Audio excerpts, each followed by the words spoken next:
आप सभी का एक बार फिर से आपके पसंदीदा यूट्यूब चैनल में स्वागत है। यह वीडियो 12,460 शिक्षक भर्ती से जुड़े अभ्यर्थियों के लिए है। 12,460 शिक्षक भर्ती को लेकर क्या अपडेट आई है, आइए इसके बारे में हम चर्चा करते हैं कि 12,460 शिक्षक भर्ती में किसकी होगी जीत। देखिए, सबसे बड़ा प्रश्न है, लंबी डेट लगी है, इसी बीच कुछ अफवाहों का दौर भी चल रहा है। बहुत से अभ्यर्थी कह रहे हैं कि ये पक्ष हार चुका है, ये पक्ष जीत चुका है। साथ ही साथ ये भी चल रहा है, याची बनाने की प्रक्रिया बहुत तेज गति से चली रही है डराने को लेकर के।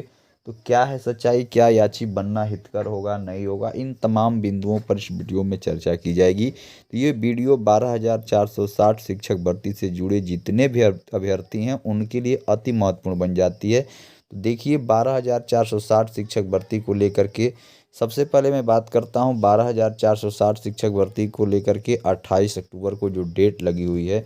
उम्मीद करते हैं कि 28 अक्टूबर को सुनवाई हो, क्योंकि वहां पर ये जानते हैं कि जब पिछली सुनवाई हुई थी तो उसमें यही निकल कर आया कि 28 अक्टूबर को फाइनल सबमिशन सुनवाई को लेकर के हो सकती है। लेकिन कहने का तात्पर्य है कि जैसे महाधिवक्ता साहब ने कहा कि मैं 28 को रहूँगा, तो 28 को सबसे प्रश्न है कि 28 को रहते हैं। उसके बाद भी सबसे बड़ा प्रश्न है कि आपका नंबर कितने नंबर पर आता है, नंबर उस दिन आ जाएगा नहीं आएगा। ये तमाम बिंदुओं को लेकर के हमेशा अभ्यर्थियों के मन में माथापच्ची चल रही है। लेकिन उम्मीद करते हैं कि नंबर भी आए और सुनवाई भी हो। अगर नहीं भी होती है तो अगले सुनवाई का इंतज़ार किया जा सकता है, अगले डेट का भी इंतज़ार किया जा सकता है, जो कि हमेशा चलता आया है। लेकिन पूरी कोशिश है कि 28 को सुनवाई हो, दोनों पक्ष लगे हुए हैं। बात करते हैं थोड़ा सा यहाँ पर कि किसकी जीत होगी। तो एक लाइन मैं स्पष्ट कर देना चाहता हूँ यहाँ पर कि अभी भी पलड़ा दोनों पक्षों की तरफ है।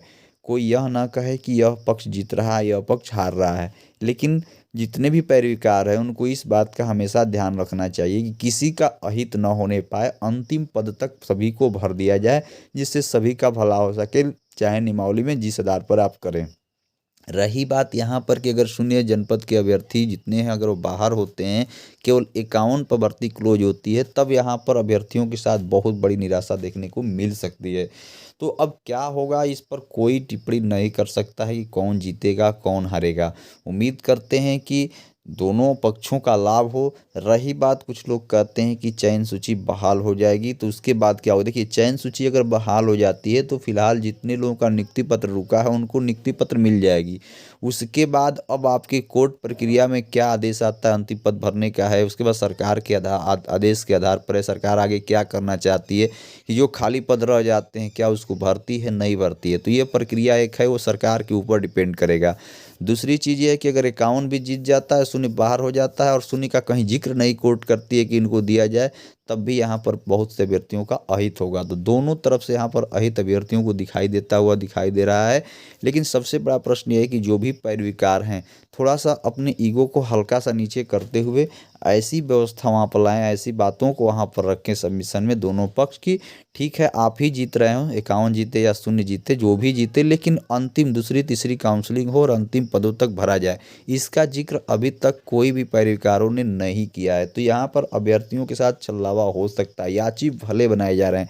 अब देखिए, बात करते हैं आपको याची को लेकर के, क्या याची लाभ मिलेगा नहीं मिलेगा, क्योंकि बहुत लोग हतप्रभ हैं और यह इंतजार में है कि याची लाभ की संभावना है या नहीं है। तो आइए एक प्रकरण को आपको बता देते हैं। देखिए, कोई भी भर्ती प्रक्रिया जब चलती है और उसकी एक काउंसलिंग होकर के भर्ती प्रक्रिया अपने अंतिम रूप में होती है और भर्ती प्रक्रिया के मान लेते हैं काउंसलिंग हो गई है, अब सरकार के ऊपर है उसकी अगली काउंसलिंग कराएगी नहीं कराएगी। तब उस समय भर्ती प्रक्रिया अगर कोर्ट में बहुत लंबा समय तक चलती है और देखती है कि इतने अभ्यर्थियों का अहित हो रहा है, तो वहाँ पर याची लाभ दे करके, क्योंकि भर्ती प्रक्रिया अब क्लोज रूप में रहती है, अब अंतिम रूप में याची लाभ दे करके भर्ती को क्लोज करने का निर्णय ले सकती है। जैसे आप देखे होंगे, टेट प्रकरण में 1 नंबर बढ़ा तो याचियों को लाभ दिया गया, क्योंकि भर्ती प्रक्रिया क्लोज हो चुकी है और उसके बाद केवल अब याचियों को लाभ देकर भर्ती क्लोज किया जा सकता है। लेकिन यहाँ पर ऐसा नहीं है। 12,460 शिक्षक भर्ती की अभी प्रथम काउंसलिंग ही पूरी नहीं हुई है। यह भर्ती प्रक्रिया के शुरुआती नियमावली को लेकर अभी भी उलझन है। जैसे ही नियमावली पूरी होगी उसके बाद भर्ती प्रक्रिया में जो लोग शामिल होंगे वो आएंगे। इसको लेकर यहाँ पर याची की संभावना नहीं है। लेकिन सबसे बड़ा प्रश्न यह भी है कि अगर मान लेते हैं कि कभी याची लाभ की स्थिति आ गई, बहुत लंबी प्रक्रिया चल रही है, अगर याची लाभ की स्थिति आ गई, ये मामला सुप्रीम कोर्ट तक चला गया और वहाँ पर जब डबल बेंच में आप याची रहेंगे तभी सुप्रीम कोर्ट में रहेंगे, तो इसको लेकर के आपको जो लोग पैरविकार हैं 1-2 हज़ार मांग रहे हैं तो आप याची बन सकते हैं, क्योंकि आपके हित के लिए है। 1-2 हज़ार से कुछ होने वाला नहीं है, लेकिन याची लाभ की संभावना यहाँ पर 9 के बराबर है। तो ये थी आज की अपडेट 12,460 शिक्षक भर्ती को लेकर के।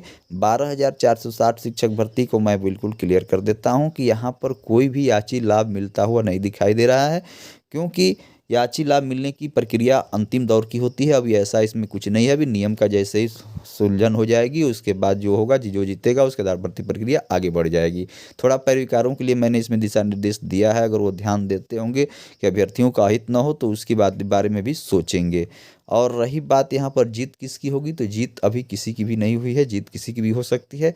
अभी सुनवाई पूरी होनी शेष है। अभी अकाउंट की तरफ से ये बात रखी जाएगी, जो जॉब कर रहे हैं उनके पैरविकार भी रखेंगे बात, उनके भी जो वकील है बात रखेंगे, 51 जनपद के जो चयनित लोग हैं उनकी भी बात रखी जाएगी, सोनी जनपद के भी लोग बात रखेंगे।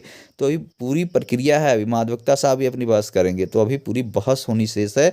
अभी कौन जीत रहा है हार रहा है इस अफवाहों से दूर रहें। हाँ, उम्मीद कीजिए कि अभ्यर्थियों के हित में ही कुछ हो, तो ऐसा हम और आप नहीं कर सकते हैं। जो पैरविकार हैं वही कुछ वहाँ पर करा सकते हैं, जो वकीलों के माध्यम से हो सकता है। तो ये थी आज की अपडेट। और भी आप अपडेट 12,460 शिक्षक भर्ती का पाना चाहते हैं तो चैनल से जुड़े रहिए।